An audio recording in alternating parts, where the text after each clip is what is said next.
જય શ્રી રામ દોસ્તો, આજે છે અમારો 365 ડેઝ ચેલેન્જનો 15મો દિવસ, ધમાકેદાર દિવસ.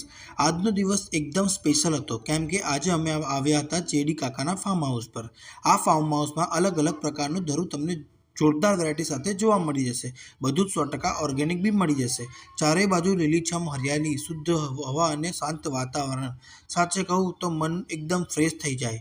આજે કાકાએ આપણા માટે એકદમ ફ્રેશ કેબેજ તોડી જે સીધી ખેતરથી લઈને પ્લેટ સુધી આવી જશે. એકદમ અસલી સ્વાદ.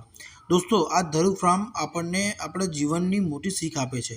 જેમ નાનકડું ધરુ રોજ થોડું થોડું વધે છે, તેમ આપણી મહેનત પણ રોજ થોડી થોડી વધતી જાય છે.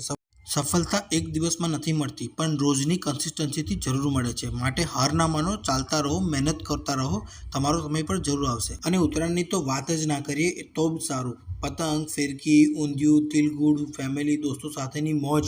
આ 2 દિવસ એકદમ જન્નત જેવા હોય છે. પછી એવું લાગે છે કે કંઈ રહ્યું જ નથી જીવનમાં.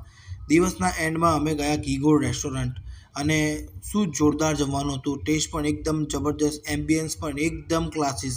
દિલથી ધન્યવાદ છે યોગેશજી અને એમની ટીમને. આખી ઘી ગુડની ટીમે સારું અમને ફેસિલિટી અને હોસ્પિટાલિટી આપી, તે બદલ તેમનો દિલથી આભાર. પૂરો દિવસ થાય છે, અમે બી થાક્યા છે, અને હવે એમ થાય છે કે હવે ઘરે જઈને સૂઈ જઈએ. કાલે ફરી મળીએ રેગ્યુલર સિવાય કિચનની ડ્યુટી પર. જય શ્રી રામ, જય શ્રી